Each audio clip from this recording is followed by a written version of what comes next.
এরা এই অবস্থান শুরু করার পর থেকে সরকারের দিক থেকে সুনির্দিষ্টভাবে কোনো বক্তব্য আমরা কিন্তু দেখছি না।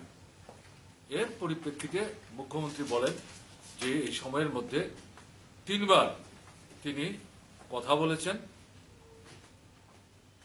সম্ভবত প্রেসের সাথে কথা বলার সময়, সরকারি কোনো একটা অনুষ্ঠানে কিংবা কোনো একটা দলীয় অনুষ্ঠানে কথা বলতে গিয়ে জনগণের সামনে তিনি বলেছেন যে আমরা তো 8-9 হাজার পোস্ট ক্রিয়েট করেছি,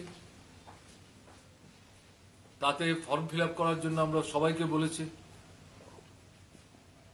পরীক্ষা হবে, ইন্টারভিউর পার্ট এটা, তারা নিজেদেরকে প্রস্তুত করুক, তারা এখানে কেন অবস্থান করছে, সময় নষ্ট করছে, এতে তো তাদের ক্ষতি হয়ে যাবে, কাজেই তাদের ইন্টারভিউ দিতে হবে। আমরা সুপ্রিম কোর্টের যে রায় তার ভিত্তিতে বয়স পেরিয়ে গেলেও ওই যে 2023-এর মার্চ পর্যন্ত এরা যদি কোনো ইন্টারভিউ দিতে চায় তাহলে তাদের বয়সের যে আপার লিমিটটা তাতে ছাড় দেওয়া হবে, তারাও এক্ষেত্রে ছাড় পাবে।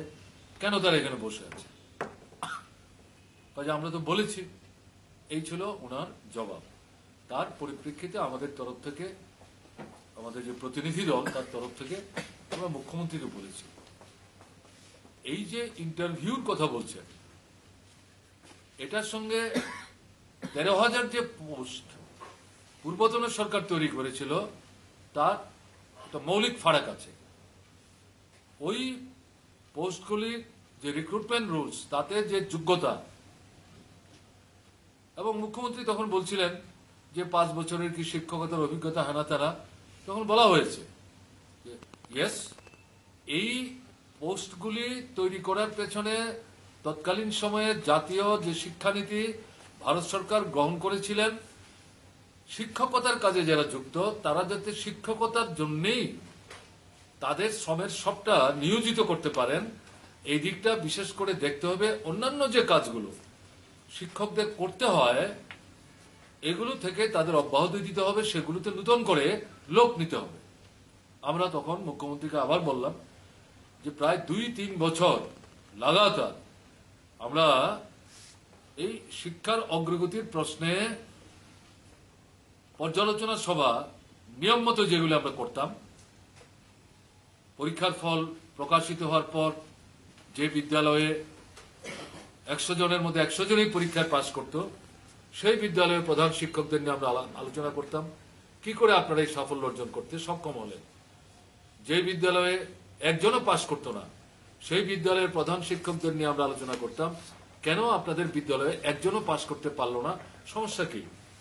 যাদের ফলাফল মাঝারি পর্যায়ে তাদের বিদ্যালয়ের প্রধান শিক্ষকদের সঙ্গে আমরা আলোচনা করতাম আপনাদের ফলাফল আরো ভালো করার জন্য আপনারা কি ভাবছেন, কি করা উচিত।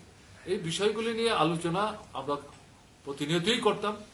এবং এই যে জাতীয় শিক্ষানীতির যে নির্দেশিকা, এটা বিবেচনায় রেখে তখনই একদিকে যেমন শিক্ষক ছাত্রের রেশিও, জাতীয় স্তরে এমন কিছু সুনির্দিষ্ট রেশিও ছিল না, এখন আছে কিনা আমি জানি না, কিন্তু আমাদের রাজ্যে তৎকালীন শিক্ষা দপ্তরের উদ্যোগে এটা একটা নির্ধারণ করেছিলেন। আর এই যে শিক্ষকরা শিক্ষার কাজেই ব্যাপৃত থাকবেন, কিন্তু শিক্ষা প্রতিষ্ঠানে ছাত্র স্বার্থে অন্যান্য যে কাজগুলো এগুলো জন্য আলাদা করে লোক নিয়োগ করা, এই প্রশ্নগুলি আমরা সদর্থক দৃষ্টি নিয়ে সক্রিয়ভাবে পদক্ষেপ নেওয়ার চিন্তা করছিলাম। এর মধ্যে এই সুপ্রিম কোর্টে যখন রাজ্যের তৎকালীন সময়ের হাইকোর্টের যে সিদ্ধান্ত তাকে সমর্থন করল, এবং সবচেয়ে বড় কথা হলো যে এদের আর চাকরি সময় বাড়ানোর কোনো সুযোগ নাই, এটা যখন সুপ্রিম কোর্ট বলে দিল, সেই সময়েই আমরা ঠিক করলাম যে না, এই পদগুলি তৈরি করতে হবে। ইন্টারভিউ হয়েছে, চাকরিগুলি তখন প্রায় চূড়ান্ত পর্যায়ে, শুধু 10,323 না 13,000 পোস্ট তৈরি করা হয়েছে। এবং যে আপনার ক্রাইটেরিয়া ঠিক হয়েছিল 10,323-এর বাইরেও এই ক্রাইটেরিয়াতে পরে যোগ্যতা সম্পন্ন এরকম যারা, তারাও কিন্তু ইন্টারভিউ দেওয়ার সুযোগ পেয়েছিল। কিন্তু মামলা হলো আরেকটা, সেই মামলায় সুপ্রিম কোর্ট স্টে করে দিলেন, ফলে চাকরি চূড়ান্ত করে যোগ্য প্রার্থী যারা তাদেরকে নিয়োগ করে দেওয়া সম্ভব হলো না। এখন আপনারা সরকারে এসছেন, সুপ্রিম কোর্ট রায় দিয়েছে, তাতে ওই যে পদগুলির উপর যে স্টে ছিল এটা তারা ভ্যাকেট করেছে, এবং কোনো জায়গায় তারা বলেনি ওই পদে যারা ইন্টারভিউ দিয়েছিলেন তার ভিত্তিতে তাদেরকে নেওয়া যাবে না, এরকম কিন্তু তারা বলেননি। সরকার এই সম্পর্কে পরিষ্কারভাবে কিছু জানতে চায়নি। তারা শুধু একটাই নির্দেশ দিয়েছে, চাকরি যাদের চলে যাবে 2023-এর 31শে মার্চের মধ্যে রাজ্য সরকার যে সমস্ত পদে নিয়োগ করবে, এটা গ্রুপ সি, গ্রুপ ডি যারা ইন্টারভিউ দিতে চাইবে তাদেরকে সেখানে রিল্যাক্সেশন দেওয়া হবে।